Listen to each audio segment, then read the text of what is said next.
بسم الله الرحمن الرحيم. خطبة عن تفسير معنى كلمة التوحيد.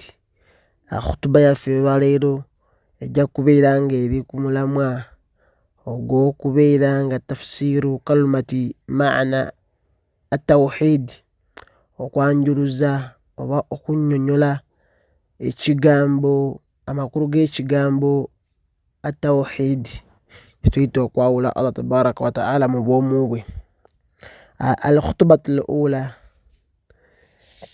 tugamba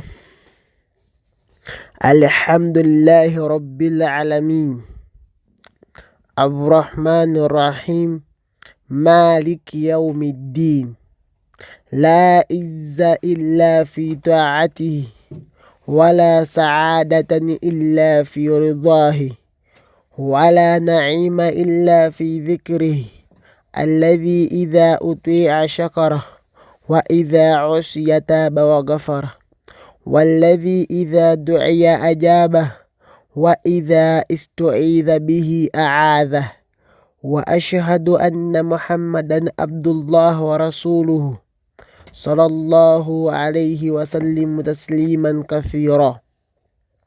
أوصيكم عباد الله نفس بتقوى الله تبارك وتعالى كما قال في القرآن الكريم يا أيها الذين آمنوا اتقوا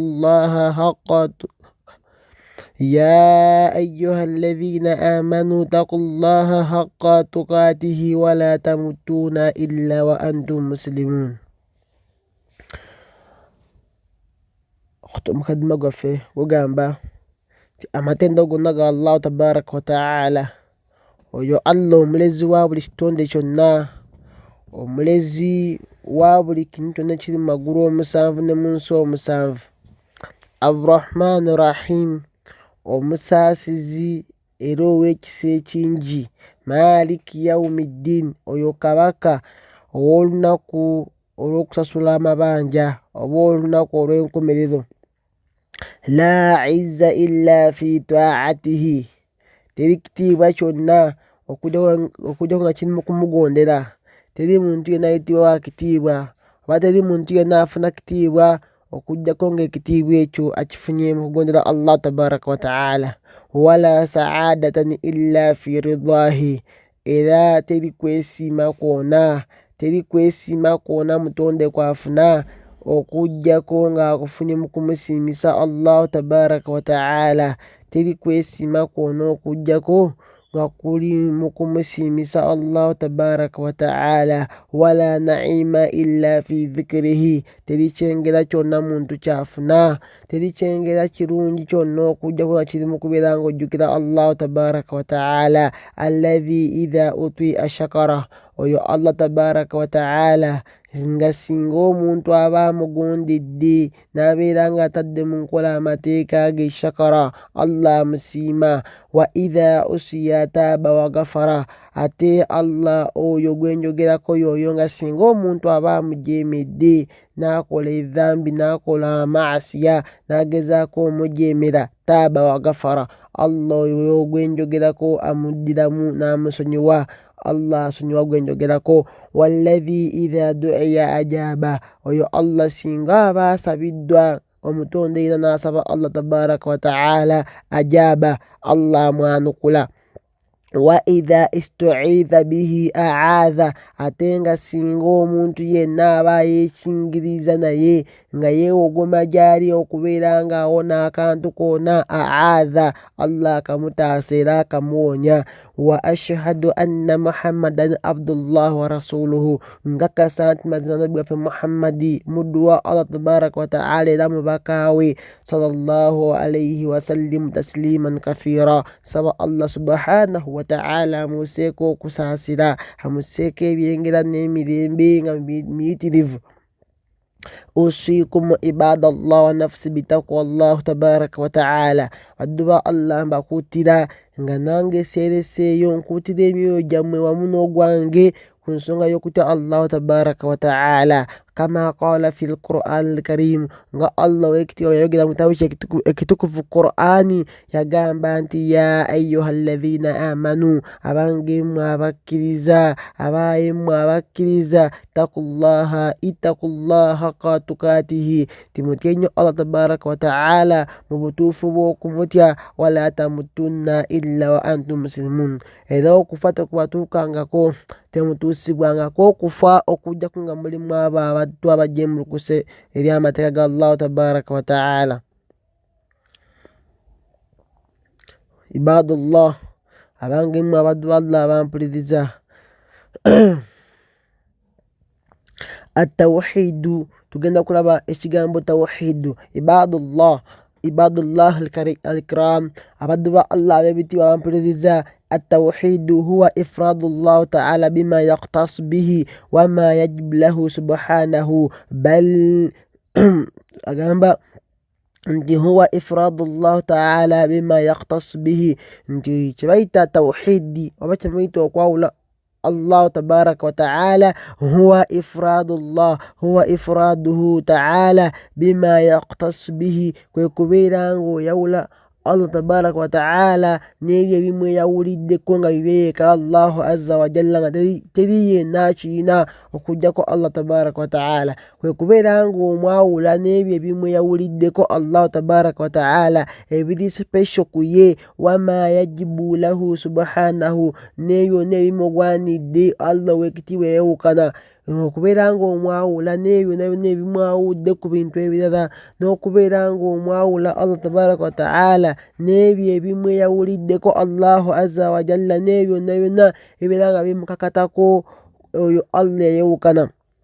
بأن يتيقن العبد أن الله واحد لا شريك له في ربوبيته وألوهيته وأسمائه وصفاته. tugamba nti kwe kubeera ng'omuddu akakasa n'abeera nga anywezaawo, n'abeera nga muli mu mutima gwe nga alina yakini akakasiza ddala nti anna Allah wahidun, nti Allah tabaraka wa ta'ala ali omu yekka, la sharika lahu, teri kimwegattako, teri kyonna kibeera nga kimusharaka naye mu mbeera ze zonna zonna, fi rububiyatihi, mu bulezi bwe, nti waaba agezaako ogabirira ebitonde bye, waaba agezaako okubeera nga awa obulamu, nti teri kimwegattako mu bw'obulezi bwe Allah tabaraka wa ta'ala, wa fi uluhiyatihi, era nga teri kimwegattako mu bwakatonda bwe, nti mu kutonda abantu, mu kukola ki, teri kyonna kimwegattako, nti yabikola ye Allah tabaraka wa ta'ala ng'ali omu, wa asma'ihi wa sifatihi, wadde mu mannya g'amalungi n'ebitendo bye Allah tabaraka wa ta'ala olina okubeera ng'omwawulamu ebyo byonna ebintu, nti teri sharika lahu, teri yenna amusharaka, teri yenna asharinga naye ekintu kyonna mu mbeera bwetyo.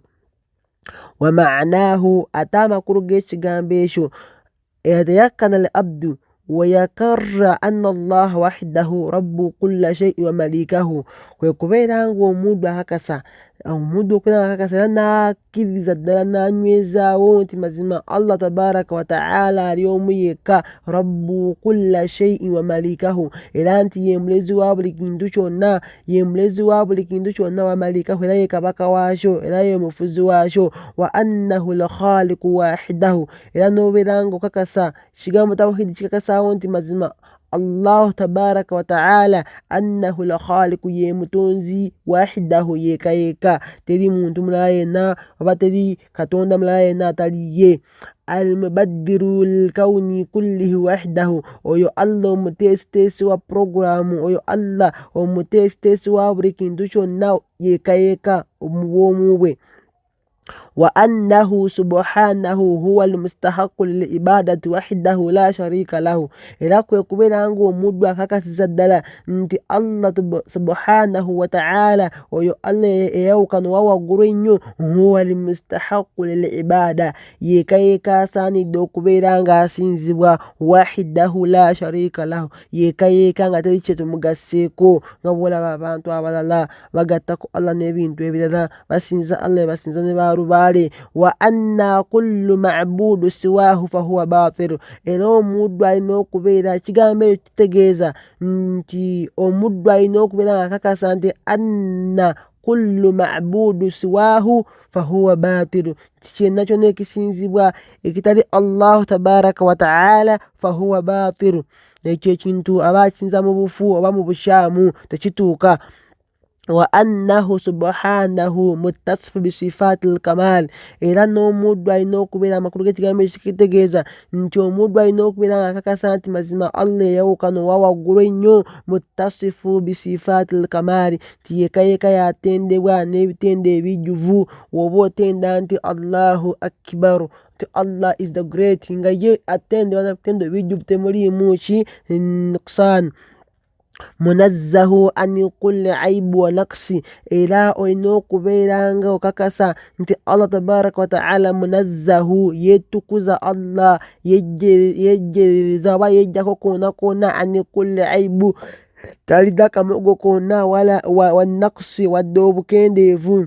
Allah tabaraka wa ta'ala olina okubeera nga okakasa nti munazzahu, Allah yetukuza, yegurumiza an kulli aibu, ku buli kamogo koona koona, wa naqsi n'obukendeevu, nti Allah amatendo gonna gonna amatendo nga majjuvu gokka. Wona agamba nti huwa al-ganiyu, nti Allah ye mugagga temuliimu nti huwa al-fakiru, nti Allah ye mwavu tekiriyo mu matendo ge amarungi. Huwa al-mughni, Allah yagaggawaza temuliimu nti Allah ate yayavuwaza omuntu, tekiriyo ekyo, wabula Allah yagamba nti Allah awa omuntu riziki esaanidde. N'agamba nga yeewaana n'okwesita okw'ekitalo, n'agamba nti Allahu yasinga okubeera nga amanya embeera y'abaddu be, amanyi nti omuddu omu waamuwa emitwalo 2 gimumalira ddala bulungi. Waliwo omuddu nga ne waamuwa obukadde 2 nga tezimumala. Waliwo omuddu nga ne waafuna obukadde 100 olunaku luba lumusaze nga yaasuubira obukadde 5 okusinziira ku bakozi b'alina, kampani gy'alina, bizinesi z'akola, nga ye alaba nga obukadde omuwa obukadde 4 oba 10 toba tuna kyomukodde, kubanga abakozi bangi baba baagala sente ate nga za buli lunaku. Allah yagamba mu Qur'ani mu aya mu surati, yagamba mu Qur'ani mu suratu al-Isra, yagamba nti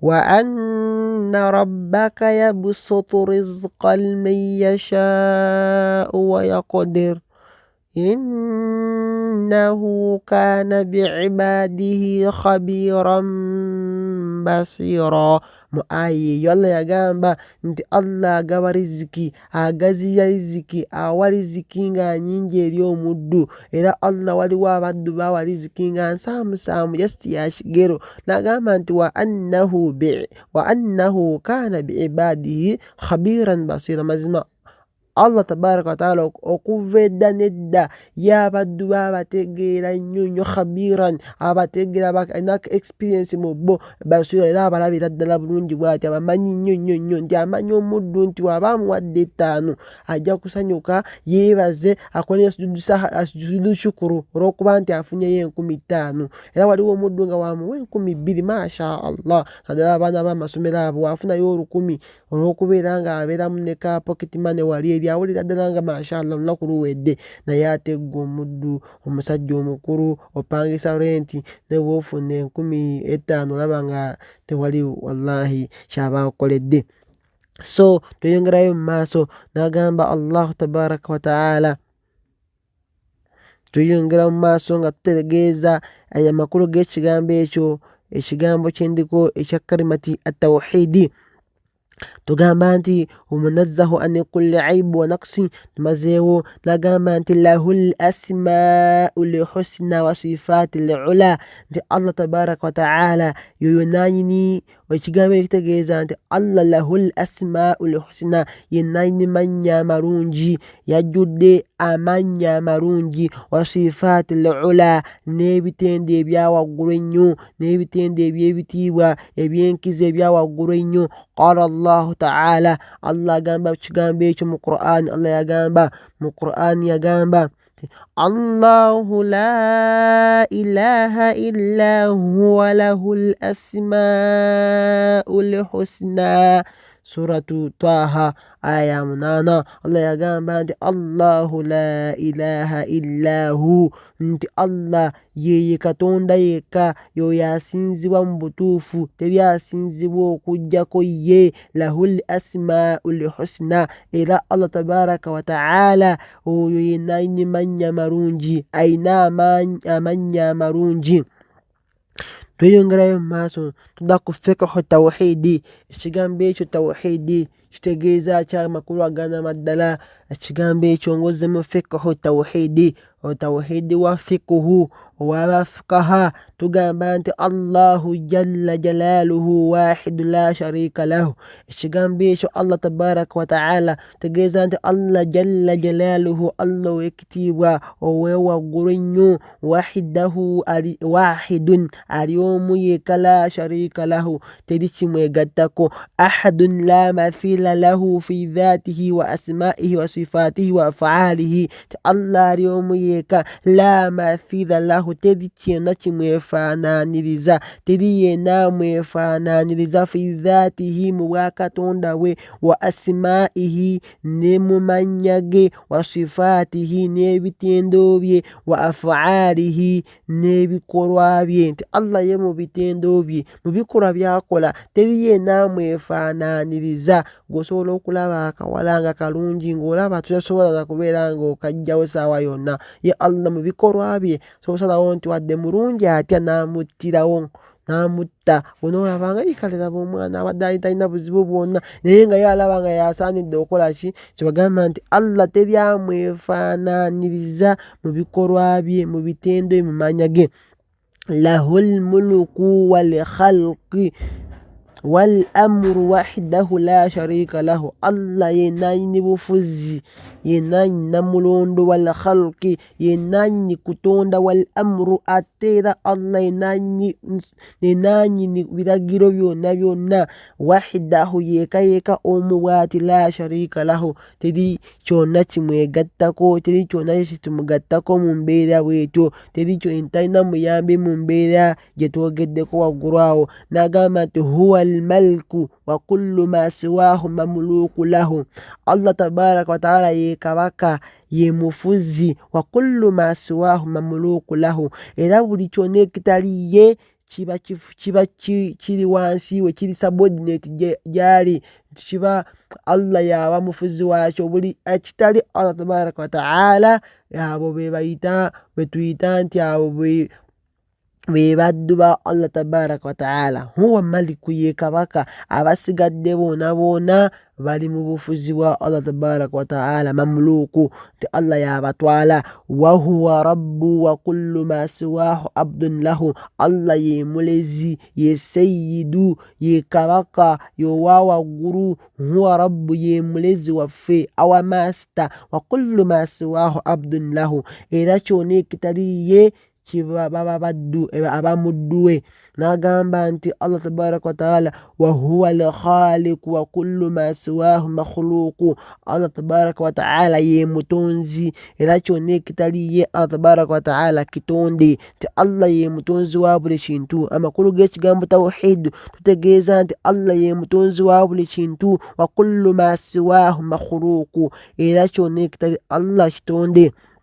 Egamba mu Qur'ani mu suratu al-Ikhlas, suratu yagamba mu aya enesooka, yagamba nti inna alladhina amanu wa amilu salihati sayaj'al lahum rahmanu wudda fa innama yassarnahu bilisanika litubashshira bihi almuttaqin wa tunzira bihi qawma. Agamba Allah mu suura eyo, yagamba Allah tabaraka wa ta'ala nti inna alladhina amanu, timazima abantu abo abakkiriza, wa amila salihati ne bakola n'emirimu emirungi, saj'al lahum rahmanu wudda, Allah ajja kubeera nga abateerawo omukwano, oba Allah afafuula ab'omukwano gy'ali naye nga aya gye mbadde njagadde awo surati Ikhlas okubako aya esooka yalina okubeera awo egamba nti qul huwa Allahu ahad Allahu samad lam yalid walam yulad walam yakun lahu kufuwan ahad. Essuura erina okubeera awo okuva ku aya esooka paka ku aya ey'okuna surati Al-Ikhlas egamba Allah tabaraka wa taala nti qul huwa Allahu ahad, bagambye Allah ali omu. Bwe tugambye awo nti Allah ali omu yekka tekimwegattako mu bufuzi bwe, agamba nti bagambye nti Allah ali omu. Allahu samad, Allah yeesigamirwako buli kitonde kyonna kibeera nga kidda gy'ali nga kisaba obuyambi. Allahu samad, ye yeeteekawo yekka nga amalira buli kitonde ebyetaago byakyo.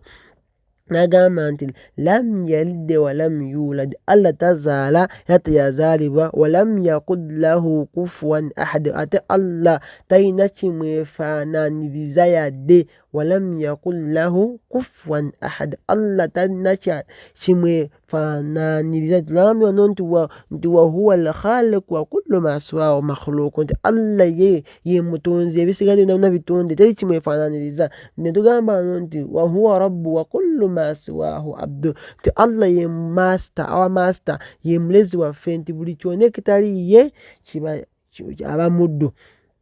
Tweyongerayo mu maaso nga twongera okufassala oba okunnyonnyola oba okwanjuluza oba ogaziya ekigambo tawhiidi, amakulu gaakyo, maana kalimati tawhiidi. Tugamba nti wahuwa subhanahu lkawiyu wa kullu ma siwaahu dhaifu. Tugamba nti Allah tabaraka wa taala yoyo subhanahu eyawukana, alkawiyu ow'amaanyi, wa kullu ma siwaahu dhaifu, kyonna kyonna ekitali ye kinafu. Nti Allah ye ow'amaanyi, kyonna ekitali ye kinafu. Ge makulu ge tutegeeza mu kigambo okwawula Allah nga tumwawulira ddala nti Allah ye ow'amaanyi, kyonna ekitali ye kinafu. N'agamba nti wahuwa alqadiru wa kullu ma siwaahu ajizun, ate Allah tabaraka wa taala huwa alqadiru, ye musobozi, ye muyinza wa buli kimu, yalina obuyinza ku buli kintu. Wa kullu ma siwaahu ajizun, kyonna ekitali ye Allah tabaraka wa taala ajizun, kiremererwa, tekirina buyinza, tekirina busobozi.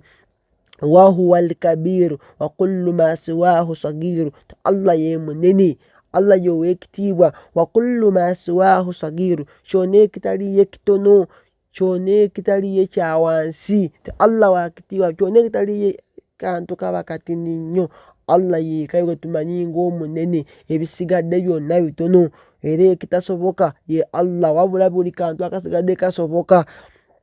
Netugamba wano nti wahuwa alganiyu wa kullu ma siwaahu faqirun ilayhi, era Allah tabaraka wa taala huwa alganiyu, ye mugagga nagagga, wa kullu ma siwaahu faqirun ilayhi, buli kyonna ekitali ye kyetaavu gy'ali, kyonna kitali ye kyavu miskin, baavu nnyo, beetaavu gy'ali, Allah alina okubeera ng'abawa. So agamba nti Allah huwa alganiyu, era mu mannya ge mulimu alganiyu, alina mubiramu almuguni, ti ye mugagga ate era yagaggawaza. Tugamba wano nti huwa al azizu, Allah tabaraka wa taala ye ow'ekitiibwa. Wa kullu ma siwaahu dhaliiru, kyonna ekitali ye dhaliiru, kya wansi, tekirina kitiibwa, kinyoomoofu, bakinyoomoola dda. Allah ye ow'ekitiibwa, yenga huwa al azizu, ye ow'ekitiibwa. Wa kullu ma siwaahu dhaliiru, kyonna ekitali ye dhaliiru, kya wansi, tekirina kitiibwa kyonna. Wa huwa alhaqu wa kullu ma'budu siwaahu baatilun, Allah yekka y'ow'amazima, yekka y'asinzibwa mu mazima. Wa kullu ma'budu siwaahu baatilun, kyonna ekisinzibwa ekitali Allah tabaraka wa taala baatilun, kifu, era tekiikiriza kubeera nga kisinzibwa. Allah yagamba mu Qur'an mu suratu Luqman, yagamba nti a'udhu billahi minash shaitani rajim, yagamba dhalika bi anna Allaha huwa alhaqqu wa anna ma yad'una min dunihi albaatil wa anna Allaha huwal aliyyul kabir. Agamba Allah mu aya eyo nti dhalika bi anna Allaha huwal haqqu, nawekiti Allah oyo ow'ekitiibwa Allah tabaraka wa ta'ala huwal haqqu, yekka y'ow'amazima, yekka y'asinzibwa mu mazima, wa anna ma yad'una min dunihi al-baatilu, kyonna kyonna ekisinzibwa ekitali ye baatilu kifu, wa anna Allaha huwal aliyyul kabir, era Allah tabaraka wa ta'ala huwal aliyyu wawaggulu ennyo al-kabir omunene ow'ekitiibwa. Surat Luqman aya 30. Tweyongerayo mu fiqhu tawhidi okubeera nga twongera okutegeeza ekigambo ekya tawhidi, amakulu g'ekigambo tawhidi okwawula Allah. Tugamba nti wahuwa subhanahu al-azim alladhi la a'zam minhu, tugamba nti Allah tabaraka wa ta'ala yoyo ow'ekitiibwa alladhi la a'zam minhu, teri kintu kyakitiibwa kumusinga. Allah y'ow'ekitiibwa ow'enkomeredde, ye ow'enkizo, ye munene, teri kintu kyonna kyakitiibwa kumusinga, teri munene kumusinga Allah tabaraka wa ta'ala. Aliyu al-aliyu alladhi la a'la minhu, Allah yoyo wawaggulu ennyo, ye Allah owawaggulu ennyo, alladhi la a'la minhu, teri kyonna kimuli waggulu, teri muntu wawaggulu kusinga Allah tabaraka wa ta'ala. Al-kabiru alladhi la akbara minhu, oyo Allah y'omunene, ye Allah omunene ow'ekitiibwa ennyo, alladhi la akbara minhu, etaliyo kinywa kimusinga bunene, etaliyo kinene kumusinga Allah tabaraka wa ta'ala. Kyova olaba tutenda Allah nti Allahu akbar, nti Allah yasinga obunene, oba Allah is the great. Tetugamba nti Allah munene, kubanga ojja kusanga olusozi olabe nga lunene, osange nga Uganda nene, olaba Uganda nga nene, olabe ku Asia nga nene, olaba Asia, wabula Allah gw'ojja okugamba nti nene, Allah watandikira munene okusinga buli kyolaba nti kinene. Olaba Erigoni nga ye nene, Allah manya nti munene okusingaako emirundi n'emirundi. Kwetugamba nti huwa al-kabiru oba huwa al-akbar, is the great, Allah yasinga obunene. Wa huwa ar-rahman alladhi la arhama minhu, Allah yoyo omusaasizi, etali musaasizi yenna kumusinga. Allah ye musaasizi, akuza abaana ba mulekwa, taata n'afa n'akuza omwana nga mulekwa, n'abeera nga akula n'awangaala emyaka 9 nga Allah yamulabiridde nga tewaliiwo muntu yenna amulabirira. Allah nti Allah yasinga okuba n'ekisa, etaliiyo wakisa kumusinga. وهو سبحانه القوي الذي خلق القوة في كل قوي.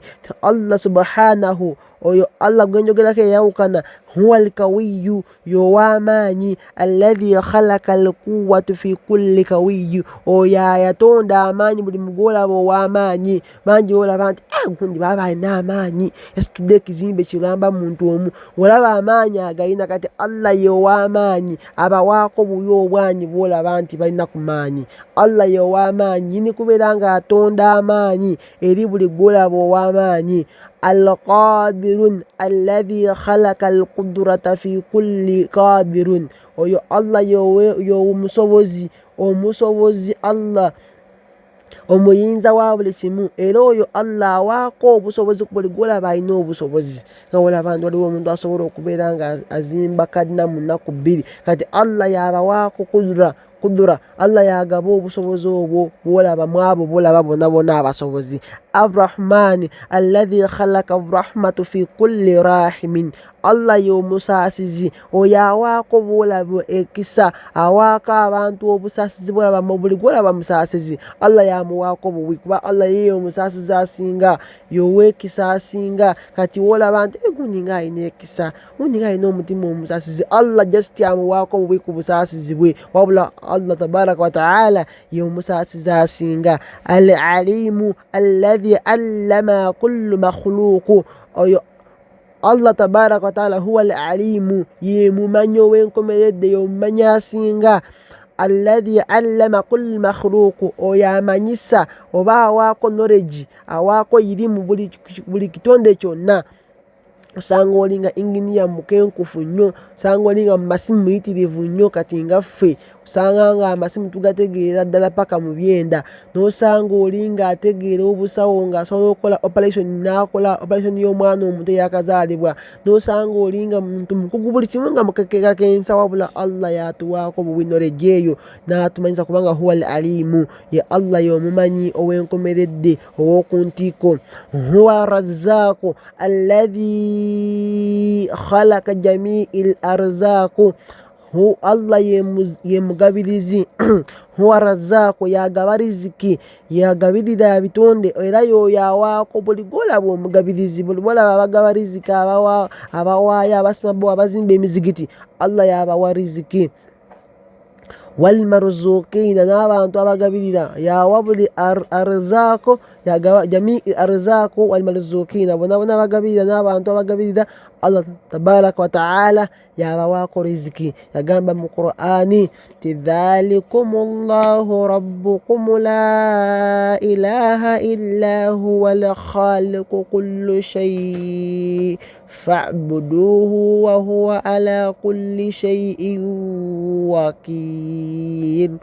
Suratu al-An'am yagamba mu Qur'ani mu aya eyo ti dhalikumullahu, ye Allah wammwe oyo, rabbukum omulezi wammwe, la ilaha illa huwa teri asinzibwa mutuufu okujjako ye, khaliqu kulla shay'i omutonzi wa buli kintu kyonna, fa'buduhu mumusinze, wa huwa ala kulli shay'in wakil, oyo Allah buli ku kintu kyonna ye muntu eyesigamirwako, huwa ala kulli shay'in wakil, Allah yasobozesa, ye wakiru wa buli kintu kyonna kyonna. Oba oyagala kumala kinyonna kubanga weesigamirako Allah tabaraka wa ta'ala.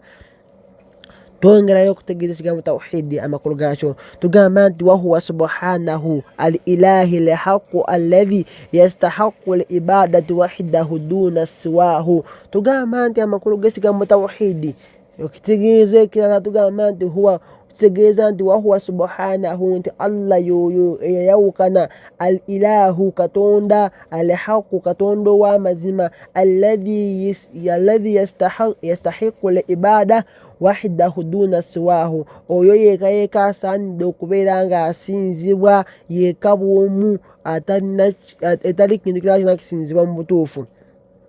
N'agamba nti lidhatihi wa jalalihi wa jamalihi wa jamilu ihsanihi, mu bwakatonda bwe, mu kitiibwa kye, wa jalalihi ne mu kitiibwa kye, wa jamalihi ne mu bulungi bwe, wa jamili ihsanihi n'obulungi bw'okukwata mu mbeera ekyasinze okuba ennungi, walahu wahdahu al asmaul husna, era yeka Allah omu yeka bw'ati alina amannya agasinga okuba amalungi, wa sifaati al ula, n'ebitende ebikyasinze okuba ebya waggulu. Yagamba mu Qur'ani mu surati Shura, yagamba mu Qur'ani, yagamba a'udhu billahi minash shaitani rajim, yagamba ti laysa kamithlihi shay'un wa huwa as-sami'ul basir. Yagamba nti laysa kamithlihi shay'un, teri kintu kyonna kimwefaananiriza, wa huwa as-sami'ul basir, Allah yakyasinze okubeera nga awulira, y'omuntu ye awulira asinga okubeera wa waggulu, nti ne bw'oba tonaba yaba amaze okuwulira, ne bw'osika busiisinga okisirikidde ku mutima era Allah aba akiwulira, ate bw'okyogera era akiwulira, bw'osirika akitegeera nti asirikidde kino eno, bw'onyiiga mu bw'oti amanya nti oyo gundi ekimunyiiza enjala y'emuluma, ye Allah akitegeera ddala, wa huwa al-basir, era Allah alaba nnyo. Yagamba nti asobola okulaba omusaayi gw'omuntu nga gutambula nga ate ali wansi mu kizikiza, katugeze nga ogudde wansi mu nnyanja obudde bwa kiro, Allah alaba muli munda omusaayi gwe nga gutambula. Allah alaba ekiku nga kiri eri wansi mu bikunta naye nga tosobola kubeera ng'okiraba. So gwe twogerako nti huwa as-sami'ul basir. nga tumaliriza agamba nti wahuwa alhakimu alalimu alladhi yafalu ma yasha. Allah tabaraka wataala ekigambo ekyo kalimati tawhidi kitegeeza nti wahuwa alhakimu alalimu, ti Allah yoyo kakensa omulamuzi, kakensa atakola nsobi, alalimu era omumanyi nnyo, alladhi yafalu ma yasha oyo akola kyonna kyaba ayagadde. Allah kyonna kyaba ayagadde kyakola. Wa yahkumu ma yuridu, era Allah alamulanga bw'aba ayagadde. Tewaba asazeewo nti enkuba etonye wano Kasubi teri asobola kubeera ng'agigaana. Wasalawo nti enkuba etonye Jjinja, ye aba asazeewo akola ekyo kyaba ayagadde. Kyonna kyonna kyaba akoze kyaba asazeewo. Wasalawo nti gundi fa, teri asobola kumugaana omusooka omuleka abadde akyalina byakyakola, abadde asoma ali ku yunivasite ali mwaka gusembayo, tasobola kubeera ng'abitegeera ebyo, ye aba abimanyi. Teyeetaaga kubeera nga yeebuuza ku muntu ku kyaba agenda okukola. Tugamba nti huwa tabaraka wataala nti yahkumu ma yuridu, nti alamula ateeka mu nkola kyonna kyaba ayagadde kibeere. Wasalawo nti nkuba ssaawa 7 bw'oba oyagala agenda kusaala asobola okugitonyesa nga nnyingi ng'ate ssaawa yakusaala kale leero lwayidi naye kati enkuba netandika ku makya guno okutoonya, naye nga tafuddeeyo oba nti lwayidi munno ogenda musaale n'atonyesa enkuba nga mpitirivu nebulayo n'omuntu omu agenda ku muzigiti asobola okikola. So n'ogamba nti kale sinjira kutonyesa nkuba, n'aleeta mataba nga mangi nga lunaku lwa Krismasi, nga Krismasi abantu bagala kusanyuka, ye n'aleeta mataba n'atwala n'obuyumba bwonna n'abutwaliramu. Kati oyo Allah tabaraka wataala, ti Allah ye muyinza, ye hakimun yuhkamu ma yuridu, yahkamu ma yuridu, nti Allah ye asalawo alamula kyonna kyaba ayagadde bi iradatihi, eri okusinziza ku kwagala kwe. Yagamba mu Qur'ani mu suratu Al-A'raf yagamba nti ala lahul khalqu wal amru tabarakallahu rabbul alamin. Yagamba nti ala abaaye mmwe, lahul khalqu Allah yenayini kutonda, wal amru era n'ebiragiro bibye, yenayini kutonda era yenayini biragiro. Tabarakallah, yagulumira yatukuzibwe Allah, bagulumizibwe Allah, rabbul alamin, omulezi wa buli kitonde kyonna, omulezi w'ensi omusanvu n'amagulu omusanvu. Surat Arafu aya 54. Tweyongerayo okutegeeza ekigambo kalima tawhidi, tugamba mu khutuba yaffe nga paati yesemberayo ddala, yagamba nti wahuwa subhanahu al-awwal qabla kulla shay'in, Allah tabaraka wataala huwa al-awwal qabla kulla shay'in, Allah yewooluberyeberye nga tewanaba kubeera kantu koona ye yasookerawo ddala, yewooluberyeberye, teri nga tewanaba kubeerawo kintu Allah yasookerawo ddala. Al-akhiru ba'da kulla shay'in, era Allah yowenkomeredde tegeezaamu nti Allah yowoolubeerera atalina gy'alaga nti naye alina gy'alaga, ye ba'da kulla shay'in, buli kintu kimaze okuggwawo ye Allah wakusigalirawo ddala. Tugamba nti al-zahiru fawqa kulla shay'in, Allah yeyolese eri buli fawqa kulla shay'in, eri buli kintu kyonna, nti Allah ye ali fawqa kulla shay'in, buli kintu kibeera nga kimulaba, yeyolekera buli kintu kyonna. Al-batinu dunna kulla shay'in, Allah y'ow'omunda ennyo muli munda, y'ow'omunda ennyo dunna kulla shay'in, buli kantu konna ye nti Allah ye aba akalinako okumanya, ye Allah aba akategeera ddala nti ye mumanyi wa buli kintu kyonna, he is mighty. Tugamba nti al-alimu bikulli shay'in wahdahu la sharika lahu, oyo omumanyi wa buli kintu kyonna, wahdahu yeka la sharika lahu, teri amuyambako mu kubeera ng'ategeera buli kintu. Tugamba wano Allah yagamba mu Qur'ani mu suratu Al-Hadidi aya ya 3, Allah yagamba nti huwa al-awwalu wal-akhiru wal-zahiru wal-batin wa huwa bikulli shay'in alim. Yagamba huwa al-awwalu, Allah y'owooluberyeberye, ye yasookawo, wal-akhiru, Allah y'ow'okusigalirawo ddala w'oluberera, abada والظاهر الله يوريس والباطن يتيو ومون دي ني وهو بكل شيء عليم يديو الله قتوغداكو ولكشنتو ناشناكو كمانيا أقول ما تسمعون خطبة يسوكا ngamaliza khutba ey'okubiri nayo si mpanvu nyimpi tugamba nti alkhutbatu athaniyatu alhamdulillahi ala ihsanihi amma ba'du ayuha almuslimun اتقوا الله حق التقوى وتمسكوا من الإسلام بالعروة الوثقى وعضوا عليها بالنواجز ngamba nti abaddu ba Allah basilamu abaddu ba Allah basilamu abampuliriza itaqullaha haqqa taqwa timutye nnyo Allah tabaraka wa ta'ala mu butuufu bw'okumutya watamsiku min al islam bil urwati al wuthqa era mwekwate ku busiraamu kuba gwe muguwa omunywevu mwekwate ku busiraamu waaddu alaiha binawajizi mugekwateko n'amannyo magego mwekwate ku busiraamu nga mukozesa amannyo magego nga muluma bulumi temukta netugamba wano nti Allahumma inna nas'aluka ilma nafi'a wa rizqan tayyiba wa amalan mutaqabbala ربنا آتنا في الدنيا حسنة وفي الآخرة حسنة وقنا عذاب النار اللهم أعز الإسلام والمسلمين وأذل الشرك والمشركين ودمر أعداء الدين